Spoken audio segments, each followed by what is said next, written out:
Hey guys, I first of all I want to thank you for all the comments and the support. Yeah, for the new subscribers, I say welcome. Welcome to my channel, the new me. And I made a video a few weeks ago talking about the new things that I'll be sharing on this channel. So I now work just by inspiration, and the goal is as much as I get free, to help you get free as well. So today I'll be talking about my journey with my hair.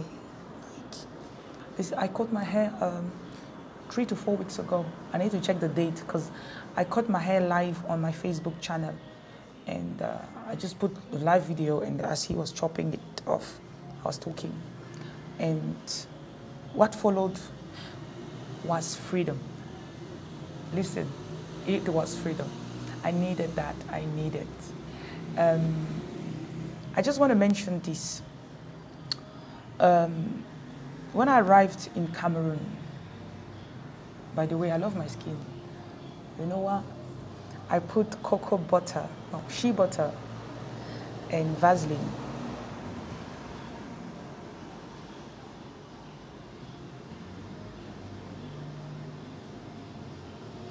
Even on my hair, I just put Vaseline. Like,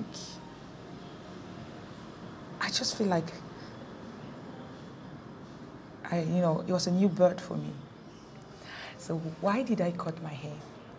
When I arrived in Cameroon, I noticed that, because when I came, I was very fake. Like, I didn't even know that I was fake.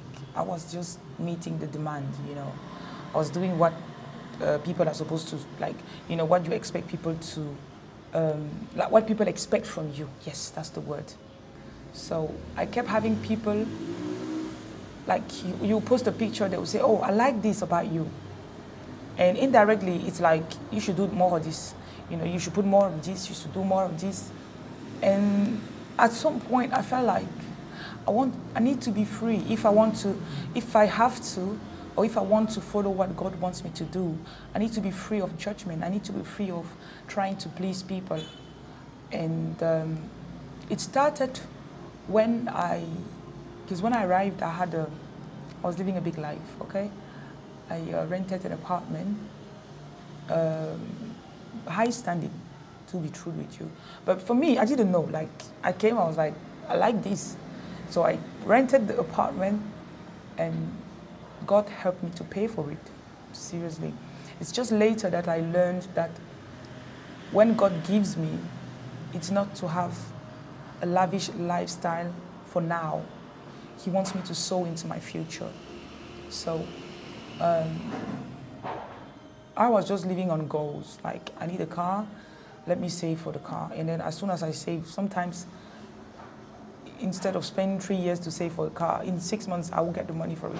So I will pay for it and not think about saving. And after that, you have to, you get the car, you need now to put the fuel in the car, you need to. So when I arrived here, I had a lifestyle that was gonna lead me to the grave. Yeah, financially. So I wasn't a big spender, but if I feel like, oh, there's a new type of dress, like, I felt like I had the pressure, because even my makeup, when I arrived in Cameroon, the foundation that I had finished, and Patricia Renier finished, I was like, I need to ask somebody to send it to me. Even perfume, I asked somebody in France to send me perfume. And when I did that, the last time I bought perfume, I didn't feel, I felt like, when I walk into a room, because I spent 3 weeks without perfume, when I was walking in a room, there was nothing that I had to show off with. Like, before I had long nails. If you watch my other videos, I had long nails. I would look, can you imagine I put makeup on this?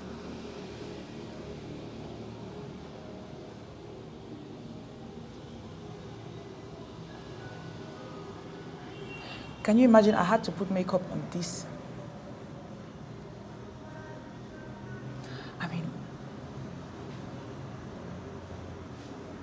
I don't know. But I felt like I have to. I thought that people who do that, they're beautiful, like, and I felt I'm not beautiful. Even on my channel. Do you know how scared I was on this channel? Because I didn't, before 3 or 4 months, I didn't feel close to you guys. Because I felt like you're expecting to see a posh girl. Like, people on YouTube, they only follow posh girls. Like, so if I come up and I'm just me, people are, you know, they're not gonna really. So I ended up having so many barriers to my own self.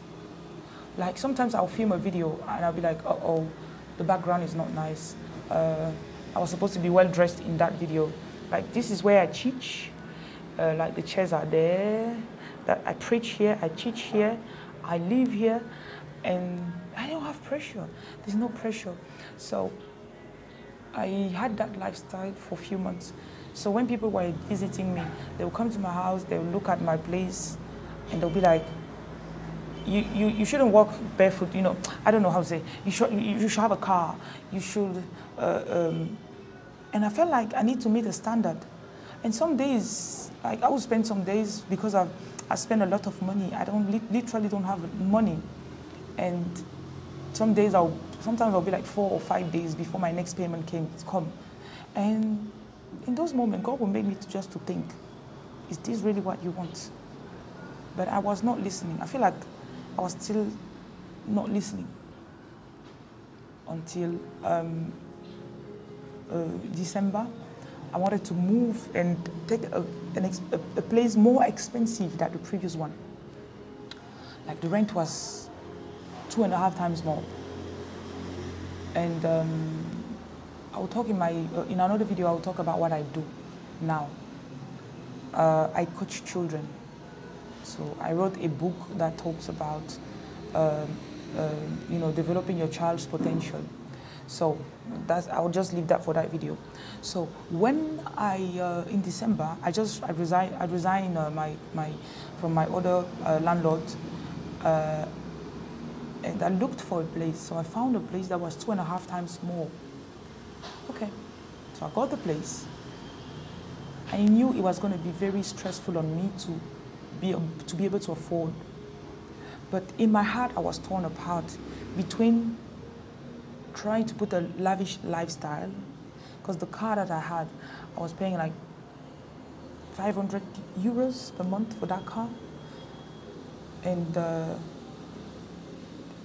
cost of maintenance, fuel and stuff, like sometimes the car would break down unexpectedly and you have to spend like 150 euros just like this. And you know, it was a big car. And it was okay because money was coming in. But God kept telling me, no, no. And there's something, when people were seeing me in that car, you know, you feel like you're fulfilled. Now they can respect me. But at the same time, getting the car for me was like I was meeting people's expectations. They expected me to come from Europe after 30 years and live in this kind of place. I was living there. To have this kind of car, I was having it. So it made me to be a little bit proud. So I got pride that came in.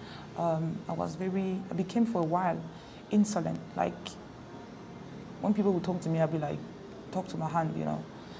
And by the grace of God. So in December, I planned to move out and go to that place. But then the person that I met that was supposed to link me to that place started harassing me. And it didn't turn well. So I had to send my daughter to her father's place for 2 weeks. During those 2 weeks, I slept, I slept in my car. I slept in I think one person had to host me in his house for 3 days. And this is a guy that used to work for me. So I ended up in his bedroom because the money that I had, I wanted to use it to pay for the next place.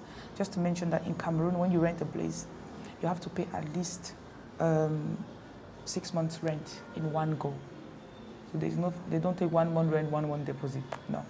So I ended up not taking the place, homeless, and I have a guy that I met just in my, just going here and there, I met a guy that manages a hotel. So I went there and he allowed me to pay half price per night. So I spent 10 days in the hotel. It was still kind of costly for me. And when I did that, spiritually, I think I was in a place where I had to choose to stop pleasing people.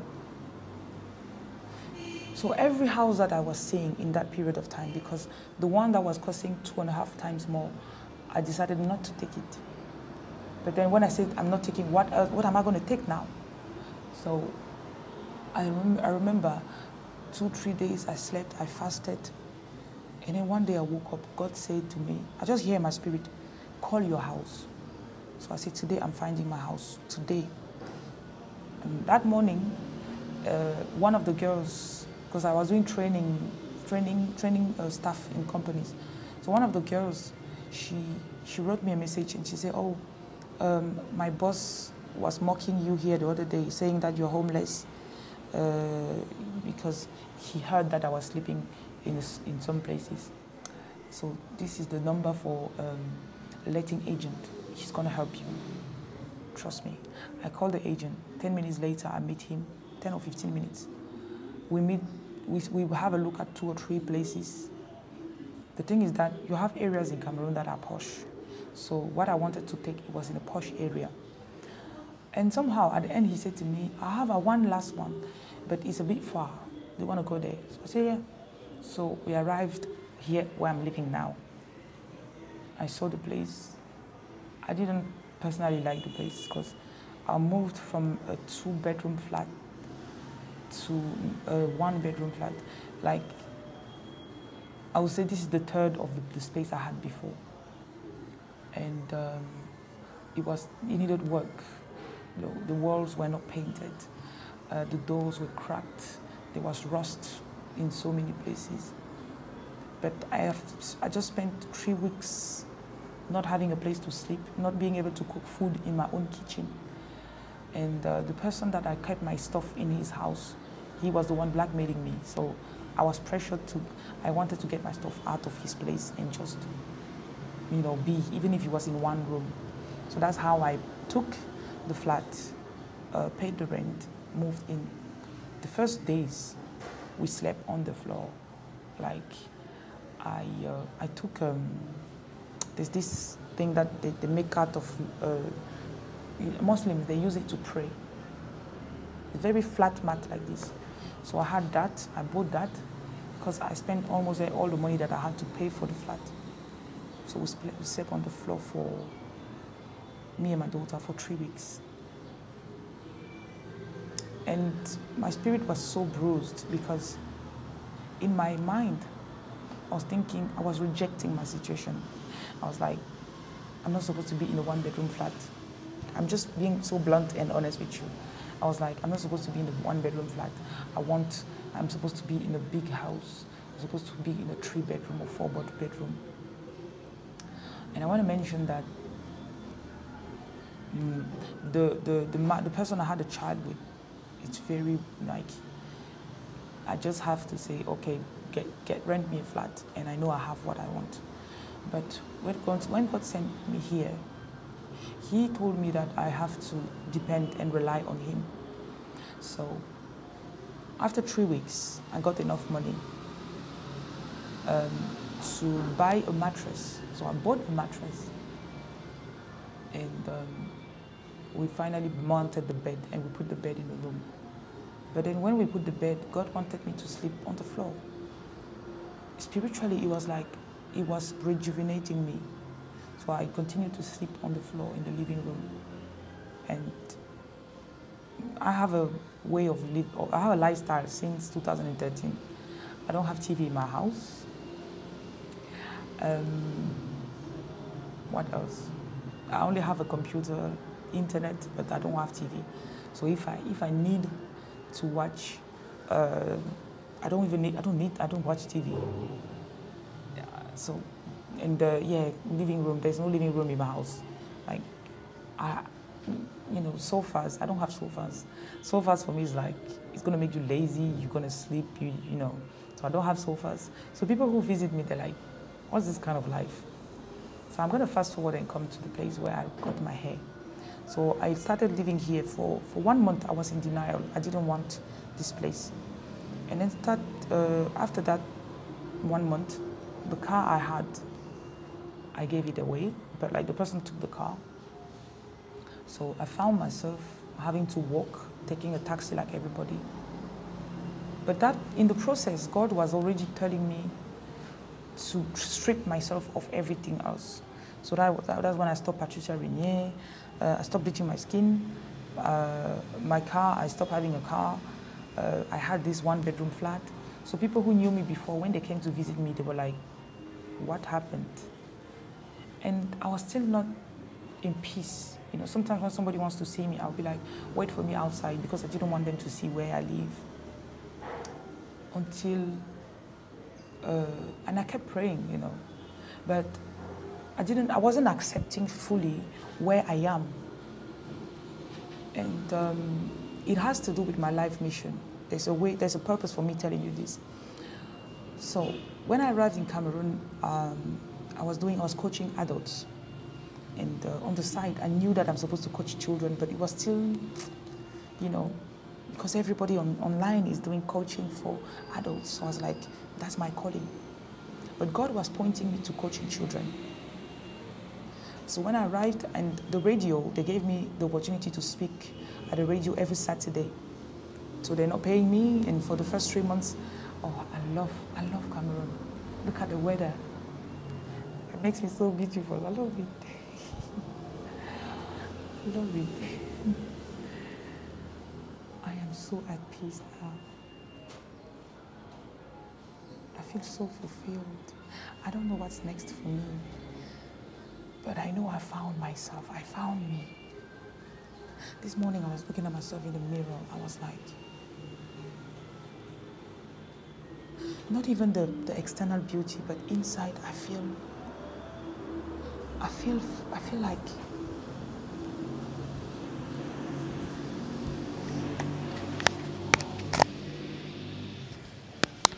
like I'm free. And I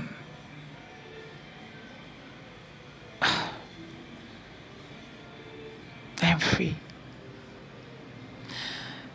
So in the meantime, when I started living in this flat, in the radio, they allow me to speak, to come there once. So every Saturday I was going to the radio talking about children. And I wanted to talk about adults, but they didn't give me a spot for adults. So I took the one for children. And after 2 months, I got frustrated. I was like, I don't want to do this anymore. Every Saturday morning I go there and nothing happens. And people were not calling me per se, you know, for that. They were not calling me. So now, 4 weeks ago, like everything just got so clear. Me and my spiritual children with the church, we launched a fast for 21 days, you know, getting out of, you know, how do you call it? Giving birth, getting out of sterility, barrenness.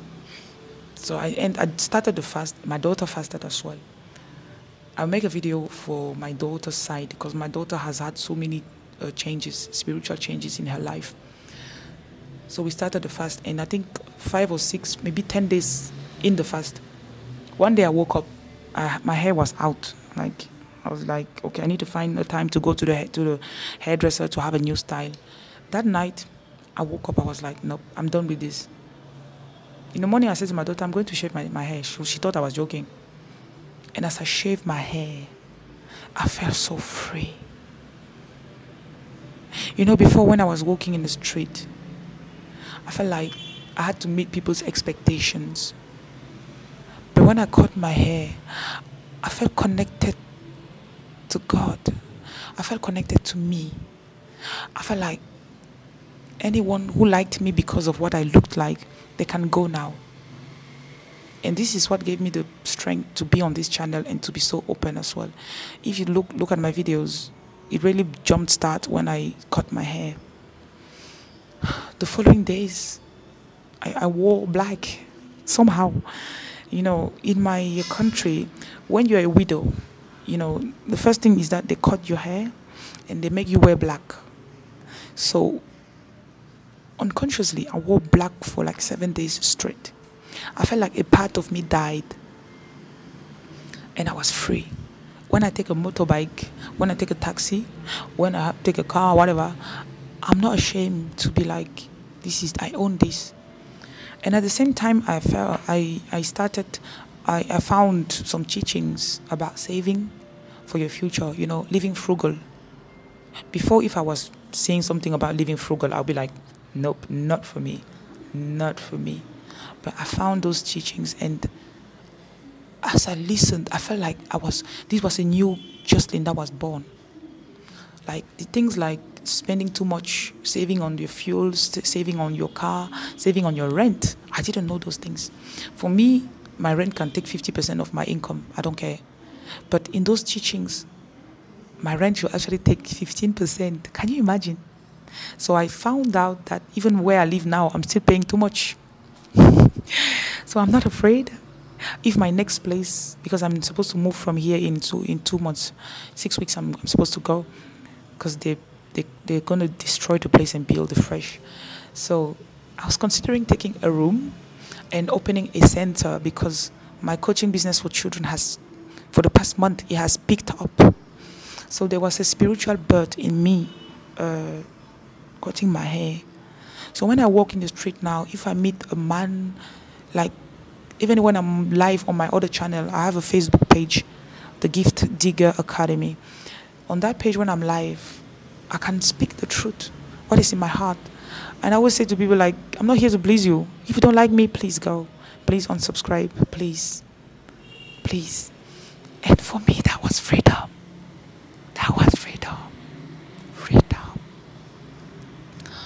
So 4 days after I cut my hair, the girl at the radio where I speak, she said to me she's been accepted on this new program, so she wants me to be live on the radio.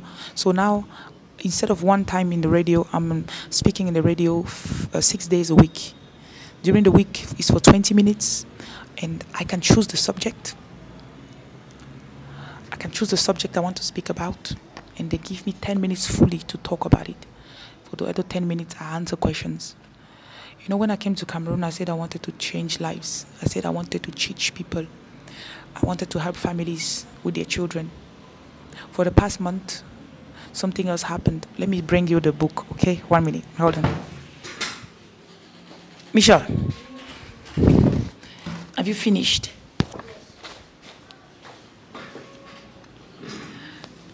This is my first book.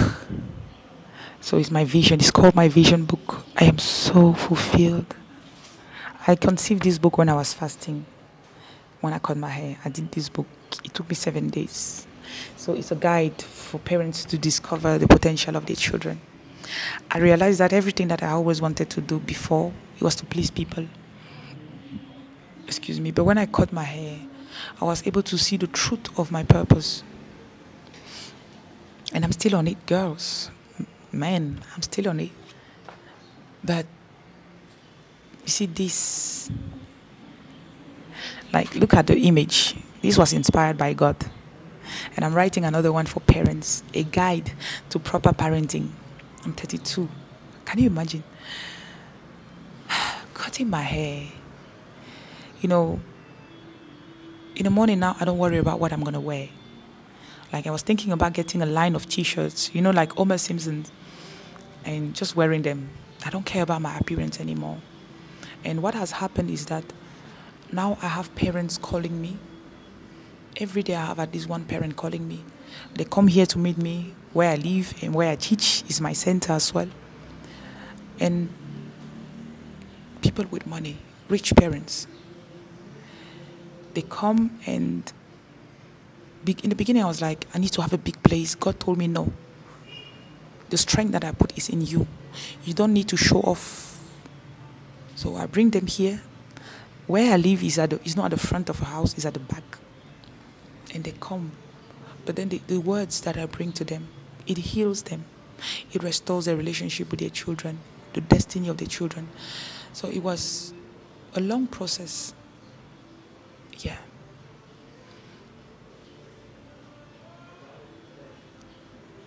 And now I have so many people, they write to me, they say, thank you for what you say at the radio. It's healing me. It has helped me.